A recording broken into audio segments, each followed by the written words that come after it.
You might think that networking is like selling your soul. It doesn't have to be that way.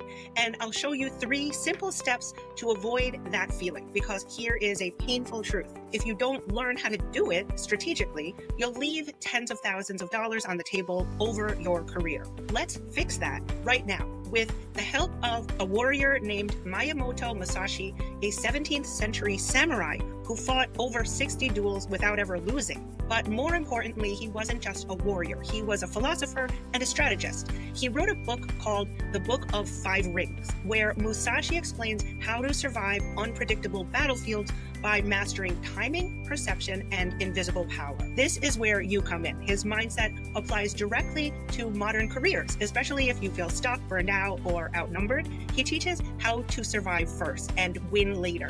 In a toxic workplace, that's the only way to build long-term power without losing your mind. Let's talk about you. You finally landed the job, and within a few months, you're exhausted. Your boss is micromanaging you. Your team is passive-aggressive. You feel invisible, or worse, targeted, but you can't leave. You've got bills, a lease, student loans. So what do?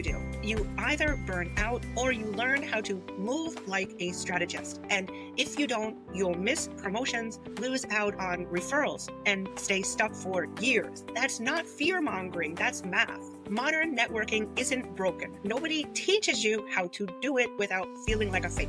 For professionals who are neurodivergent, working remotely, healing from workplace trauma or PTSD, or just naturally quiet and observant, networking can feel like a performance you never signed up for. But you don't need to become extroverted. You need a system. And Musashi's playbook gives you that system. This is the solution. We'll call it Musashi's 3-part strategy for career survival and networking. I'll teach you how he taught us to network like samurai, not a politician. Number 1, do nothing that is of no use. Translation, stop doing busy work networking. Don't join 10 LinkedIn groups and attend every webinar. Instead, identify 3 to 5 people in your field whose projects you've been interested in adding to.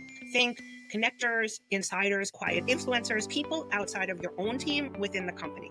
Tune in on what led you to them. What are they doing that interests you? Support what they do. Offer to help in your own ways. This builds your presence gradually. Let me explain it more precisely. Do nothing that is of no use. The translation is cut the networking fluff. Be precise. You don't need to attend every mixer or spam your resume. Instead, here's some action steps. Once you've identified 3 to 5 power players, here's what you can do or say. You can comment thoughtfully on their LinkedIn posts. You can send a low-stakes message. Support their visibility. Share their post or speak positively about them in a meeting or a Slack thread. Actually, you can say, I think so-and-so brought up a great point in their updates last week that really applies here. Number 2, perceive that which cannot be seen with the eye. In every workplace, power is often invisible. You might think the manager runs things, but the real influence could be the executive assistant, the lead engineer, or someone in HR.